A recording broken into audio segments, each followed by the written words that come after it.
बिस्मिल्लाहिर्रहमानिर्रहीम। अस्सलाम वालेकुम स्टूडेंट, आई एम आलिया।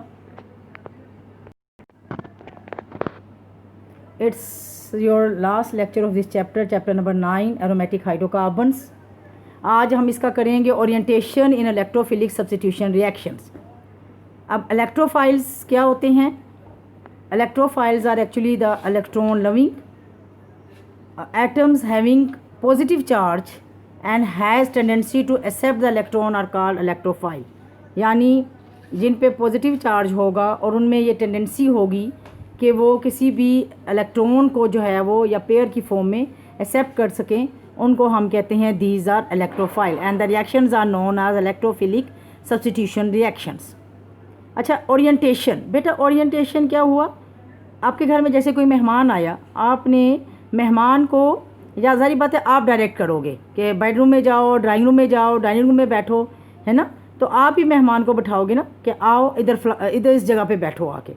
इसी तरह से जो बेंजीन रिंग है, इसके साथ जब कोई मोनो सब्स्टिट्यूएंट लगा हुआ होता है, कोई सब्स्टिट्यूएंट लगा हुआ हो, तो जब अगर कोई नया इसकी जो बेंजीन के पास कोई नया मेहमान आना चाहे, कोई नई सब्स्टिट्यूशन होना चाहे, तो जो ऑलरेडी सब्स्टिट्यूएंट लगा हुआ है ना, वो आने वाले को कहेगा कि तुम जो है इन पोजीशंस पे आके बैठो। पोजीशंस कौन सी? बेंजीन जब मोनो सब्स्टिट्यूएंट देती है ना, 6 पोजीशन पे देती है, यानी 1 2 3 4 5 6 है ना इसके, तो हेक्सा इसका वो है, तो 6 पोजीशंस है इसके पास। जब बेंजीन 6 पोजीशंस पे जो है वो देती है अपना सब्स्टिट्यूएंट, तो जो है इसमें 3 इसके जो हैं वो आते हैं। क्या 3 पोजीशंस आएंगे? एक को हम कहेंगे ऑर्थो, मेटा एंड पैरा। ठीक है, यानी एक सब्स्टिट्यूएंट लगा हुआ है और दूसरा सब्स्टिट्यूएंट आना चाह रहा है। अब बेंजीन के पास के साथ एक सब्स्टिट्यूएंट लगा हुआ है, XYZ जो भी लगा हुआ है। ठीक है, अब XYZ जो है वो आने वाले को Y आना चाह रहा है, Z आना चाह रहा है, तो जो X ऑलरेडी लगा हुआ है ना, वो आने वाले को कहेगा तुम आइदर ऑर्थो पोजीशन पे लगो, मेटा पोजीशन पे लगो या पैरा पोजीशन पे लगो। ठीक है बेटा, यानी चांसेस क्या होंगे? ऑर्थो पोजीशन पे 40% चांस है, मेटा पोजीशन पे भी 40% चांस है, पैरा पोजीशन पे ओनली 20% चांस है। पहली पोजीशन बेटा ये वाली ऑर्थो है, तीसरी पोजीशन ये जहाँ पे Y लगा हुआ है ये मेटा है, और यहाँ पे ये Y लगा हुआ है ये पैरा है। ये मेटा बेटा और ये पैरा पोजीशन। ठीक है, ortho, Meta and para positions पे बेंजीन जो है जिसके साथ पहले से कोई सब्स्टिट्यूएंट लगा हुआ है, वो सब्स्टिट्यूएंट आने वाले को कहेगा कि तुम जो है आइदर आके लगो ऑर्थो पे, मेटा पे या पैरा पे। यानी आप ऑलरेडी घर में मौजूद हो, मेहमान आया, आप उसे कहोगे ड्राइंग रूम में बैठे, आपके बेडरूम में चला जाए या फिर आपके डाइनिंग रूम में चला जाए। ठीक है ना, तो ये डायरेक्शन किसकी होगी? आपकी, कि ऑलरेडी आप घर में, अगर घर खाली है तो मेरी मर्ज़ी, मैं जहाँ मर्ज़ी जाऊँ। ठीक है ना, घर खाली है ना, तो मैं जहाँ मर्ज़ी जाऊँ, किचन में घुसूँ या जो है ना वो बेडरूम में घुसूँ या डाइनिंग में घुसूँ। लेकिन अगर ऑलरेडी मैं घर में मौजूद हूँ तो मैं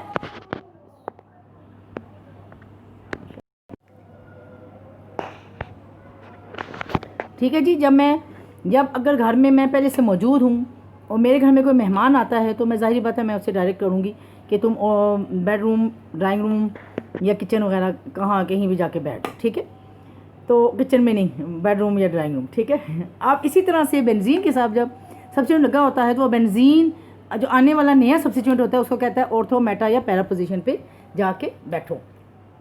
ठीक है बेटा, अब नेक्स्ट आपका बेटा जो आपकी डायरेक्टिव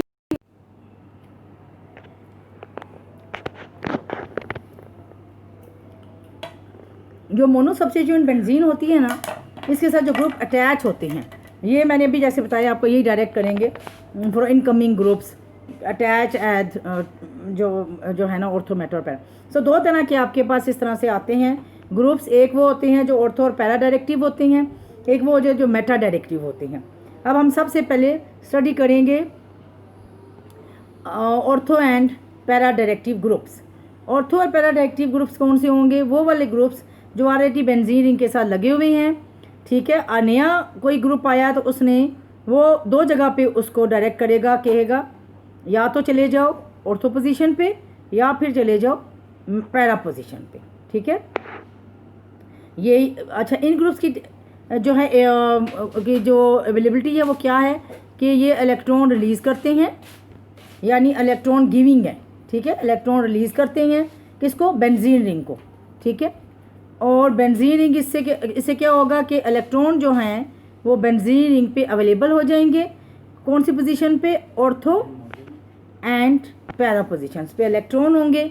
सो इसी तरह से जो आएगा ये जो इलेक्ट्रोफाइल आएगा वो इलेक्ट्रॉन को कैरी कर लेगा एट ऑर्थो पोजीशन और एट पैरा पोजीशन, ठीक है। जैसे ये CH3 ग्रुप लगा हुआ है, टोलुइन बनी हुई है, टोलुइन जो है वो अनाचार उसकी नाइट्रेशन हो रही है, ठीक है। नाइट्रो ग्रुप आया, टोलुइन में जो मिथाइल ग्रुप है इसने नाइट्रो ग्रुप को कहा कि जाके ऑर्थो पोजीशन पे लगे। एक आपका ये कंपाउंड बनेगा ऑर्थो नाइट्रो बेंजीन और दूसरा आपका बनेगा ये जो है पैरा नाइट्रो बेंजीन, ठीक है। दो आपके कंपाउंड्स बनेंगे, एक ऑर्थो नाइट्रो बेंजीन और दूसरा पैरा नाइट्रो बेंजीन।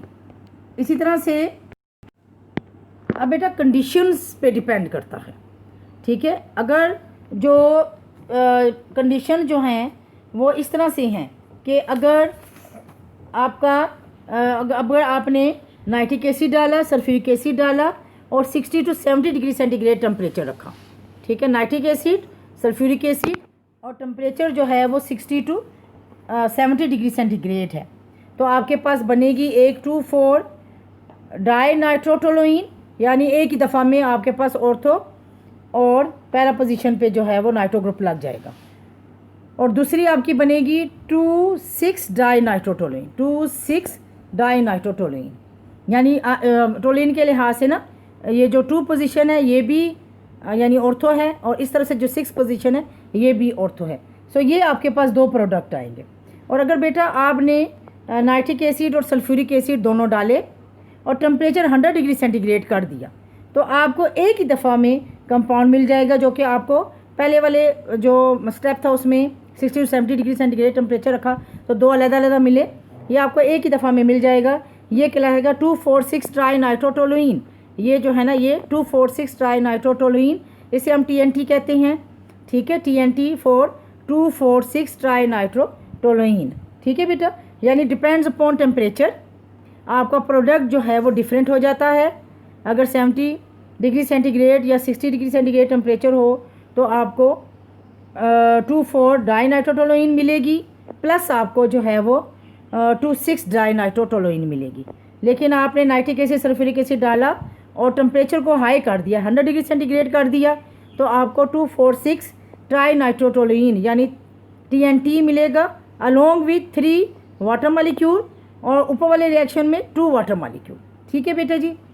अब जो कौन से ऐसे इलेक्ट्रोफाइल्स हैं जो आपको देते हैं this ortho and para directive groups हैं। ऑर्थो पैरा डायरेक्टिव ग्रुप्स कौन कौन से हैं बेटा, एक आपकी ये डाई मिथाइल इमीन, ठीक है। दूसरा आपका इमाइन अल्कोहलिक ग्रुप और आपका एथेरिक ग्रुप हेलोजन्स क्लोरोब्रोमो आइडो, ये सारे आपके कौन से हैं, ये आपके ऑर्थो और पैरा डायरेक्टिव्स हैं, ठीक है। डायरेक्टिव ग्रुप्स नेक्स्ट बेटा आपका है मेटा डायरेक्टिव ग्रुप्स, यानी वो ग्रुप्स जो आने वाले को कहते हैं सिर्फ बेडरूम में उसमें ड्राइंग रूम में जाओ, बस कहीं और घर के किसी हिस्से में नहीं जाना, ठीक है। इनको हम कहते हैं meta directive group. Meta directive group बेटा क्या होते हैं, इलेक्ट्रॉन विद ड्राइंग होते हैं, यानी इलेक्ट्रॉन को जो है वो अपनी तरफ बेंजीन के जो इलेक्ट्रॉन होते हैं उनको अपनी तरफ खींच लेते हैं, ठीक है। इस तरह से क्या होती है, जो इलेक्ट्रॉन की अवेलेबिलिटी होती है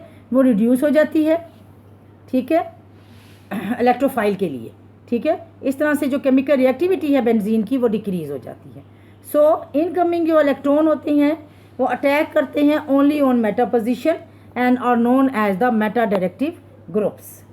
मेटा डायरेक्टिव ग्रुप्स जो हैं वो आपके आते हैं बेटा, ये आपकी जैसे लगा हुआ है नाइट्रो है, नाइट्रो ग्रुप, ठीक है। इसकी फर्दर नाइट्रेशन कर रहे हैं हम in the presence of nitric acid and sulphuric acid at 95 degree centigrade, तो ये आपको देता है 1,3 डाई नाइट्रोबेंजीन, यानी नाइट्रो ने अपनी बहन जो इस ऑलरेडी नाइट्रो है उसको सिर्फ मेटा पोजीशन पे डायरेक्ट किया, उसे कहा कि सिर्फ जाके मेटा पे लगो, ना ऑर्थो पे ना पैरा पे, जाके मेटा पे लगो, एक ही पोजीशन।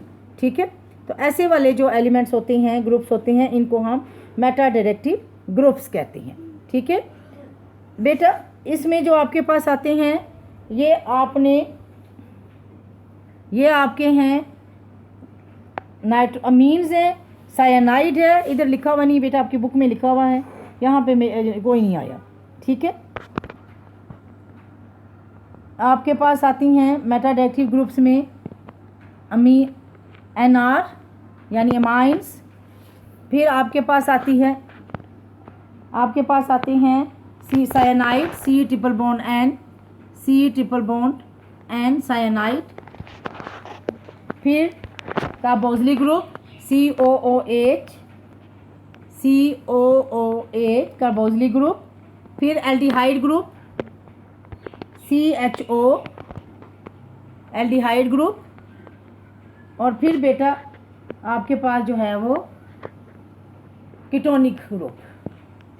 ठीक है, ये सारे आपके अगर लगे हुए होंगे बेंजीन इनके साथ, तो आने वाले मेहमान को कहेंगे कि जाके only direct towards Meta position.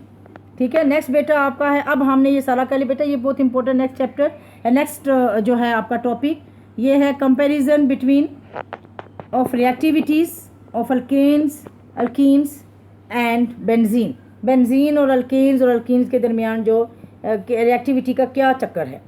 Alkane के साथ अगर हम बेंजीन की रिएक्टिविटी का कंपेयर करें तो alkanes they are unreactive due to two conditions, एक इसकी नॉन पोलैरिटी, दूसरा इनर्टनेस ऑफ सिग्मा बॉन्ड। ये आपने लास्ट वाले चैप्टर में ऑलरेडी पढ़ लिया है कि जो अल्केन्स होती हैं they are non reactive and इनका जो सिग्मा बॉन्ड जिनसे ये बनी हुई होती हैं वो नो इनर्ट होता है, इनर्ट मीन अनरिएक्टिव। ठीक है, बट ये सब्स्टिट्यूशन रिएक्शन जो हैं फ्री रेडिकल देती हैं। ठीक है, सिर्फ आपको फ्री रेडिकल सब्स्टिट्यूशन रिएक्शन देती हैं। On the other hand alkyne जो हैं दे आर वेरी रिएक्टिव, किस वजह से? Weakness of the pi bond and availability of the pi electrons sorry. ठीक है, ये दो वजह से जो हैं बहुत रिएक्टिव हैं। एक तो weakness of the pi bond weak होता है, जल्दी टूट जाता है। ठीक है, और पाई इलेक्ट्रॉन जो हैं ये अवेलेबल होते हैं पाई बॉन्ड की वजह से। इसकी वजह से अल्कीन जो हैं ये बहुत रिएक्टिव होती हैं और आपको इलेक्ट्रोफिलिक एडिशन रिएक्शंस देती हैं, इलेक्ट्रोफिलिक एडिशन रिएक्शन बेटा देती हैं। ठीक है, लेकिन ये पॉलीमराइजेशन रिएक्शन भी देती हैं और एंड आर इजीली ऑक्सीडाइज, और ये इजीली ऑक्सीडाइज हो जाती हैं। बेंजीन आर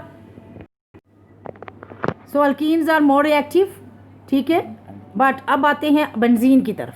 बेंजीन जो है ना अल्कीन से भी ज़्यादा अनसैचुरेटेड है। ठीक है, लेकिन बहुत स्टेबल है। होना तो ये चाहिए था ना कि बेंजीन अल्कीन अगर अनसैचुरेटेड तो वो बहुत रिएक्टिव है। ठीक है, अनस्टेबल है, लेकिन बेंजीन जो है वो हाईली अनसैचुरेटेड है, लेकिन ये फिर भी जो है ना बहुत स्टेबल है। इसकी स्टेबिलिटी अल्कीन से ज़्यादा है। क्यों स्टेबिलिटी ज़्यादा है? Due to extensive delocalisation of electron. पीछे मैंने आपको पढ़ा दिया है कि पाई इलेक्ट्रॉन जो बेंजीन के होते हैं ये पूरे रिंग में डीलोकलाइज करते हैं, यानी पूरे घूमते फिरते हैं पूरे रिंग के ऊपर। ठीक है, इसको कहते हैं डीलोकलाइजेशन। इसकी वजह से एक दफ़ा जगह ठहरते ही नहीं है कि जब कोई अटैक होगा, अगर ऑर्थो पे अटैक हो रहा है तो भाग जाएंगे, पैरा पे भाग जाएंगे, मेटा पे। तो अवेलेबिलिटी जो इलेक्ट्रॉन्स की होती है पाई इलेक्ट्रॉन्स की वो इतनी ज़्यादा नहीं होती एज़ कम्पेयर टू अल्कीन्स। ठीक है बेटा, बेंजीन जो है इस वजह से बहुत स्टेबल है। अब जो सिमिलरिटी है अल्कीन्स की बेंजीन के साथ है वो क्यों? कि it gives addition reaction like alkene. Benzene जो है वो सिमिलर है अल्कीन से क्योंकि ये भी एडिशन रिएक्शन देती है अल्कीन की तरह, लेकिन डिसिमिलर है ये अल्कीन से। क्यों? कि benzene does not undergo polymerisation and resistance to oxidation. Oxidation ज़्यादा नहीं देती और दूसरा ये पॉलीमराइजेशन नहीं देती अल्कीन्स की तरह। So benzene is dissimilar to alkenes due to not giving the addition reaction like alkenes and due to not giving the polymerization like alkenes and oxidation like alkenes. ठीक है बेटा, ये था हमारा आज का लेक्चर का लास्ट टॉपिक और लास्ट हमारा इस चैप्टर का लास्ट लेक्चर। अब ये आपका चैप्टर हुआ फिनिश्ड बेटा। आई होप कि आपने इसे स्टडी किया होगा। आगे आपकी एक्सरसाइज है बेटा, अब आपका टेस्ट होंगे। मैं जो है फिर आपको नेक्स्ट जो है ना वो देखेंगे क्या होता है। ओके बेटा, बाय। इसे अब लगा